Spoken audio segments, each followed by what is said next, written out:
যদি নির্বাচনের জন্য এরকম ভাবে চাপ প্রয়োগ করা হয় তাহলে একটা নিয়ন্ত্রিত নির্বাচন হতে যাচ্ছে, এটাও তিনি সন্দেহ পোষণ করেছেন। ফলে এটার দায়ভার উনি নিতে চান।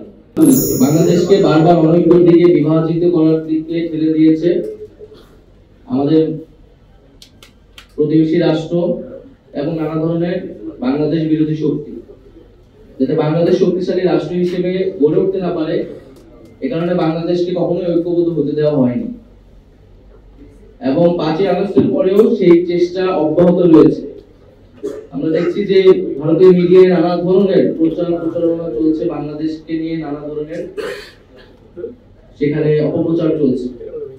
আওয়ামী লীগ নানা ধরনের অপপ্রচার করছে, ফলে বাংলাদেশের এই অনৈক্যের পিছে আমি মনে করি যে মূলত রয়েছে আওয়ামী লীগ। কারণ আওয়ামী লীগ চায় না যে এই ঐক্য থাকুক। ফলে বাংলাদেশকে ফ্যাসিবাদ মুক্ত রাখতে হলে আমাদের সেই ঐক্যের জায়গাটা সবসময় ধরে রাখতে হবে। জাতীয় নাগরিক পার্টি তার জায়গা থেকে সবসময় দায়িত্বশীল ভূমিকা পালন করেছে, আচরণ করেছে, ভবিষ্যতেও করবে।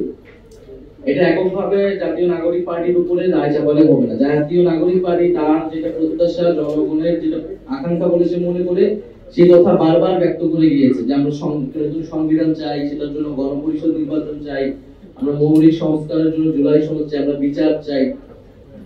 কিন্তু বিএনপি সবসময় নির্বাচনের কথা বলে গিয়েছে।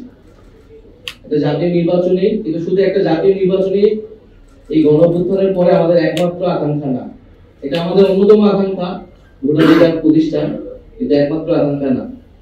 তো রাজনৈতিক মতামত, ভিন্ন মত, আদর্শ কিন্তু আমাদের থাকতেই পারে, কিন্তু দেশের স্বার্থে, আমাদের জনগণের সাথে আমাদের সব জায়গায় ঐক্যের জায়গায় যেতে হবে। আমরা এটা বিশ্বাস করি এবং আমরা সেই জন্য যে কোনো সময়ের জন্য আলোচনার জন্য আমরা প্রস্তুত আছি।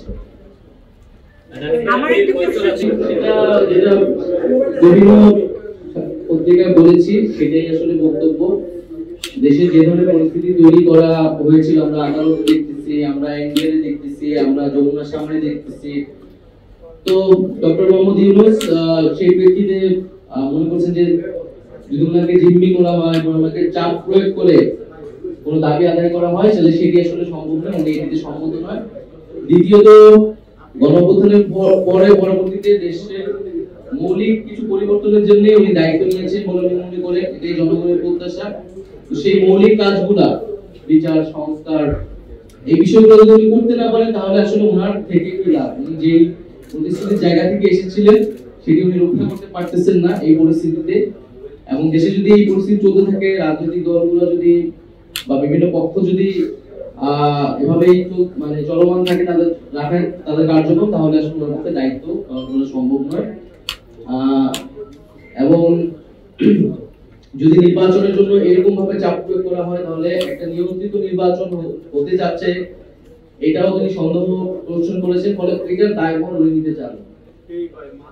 আমাদের জায়গা থেকে আমি বলেছি যে ওনাকে দায়িত্বে থাকতে হবে, কারণ প্রতিশ্রুতির জায়গা জনগণের কাছে ওনার রয়েছে।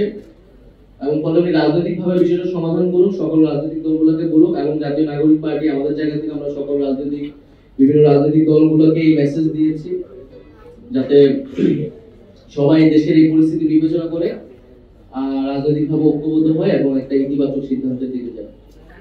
আমার একটা প্রশ্ন ছিল, আমার নাম সাবিনা নাহিদ।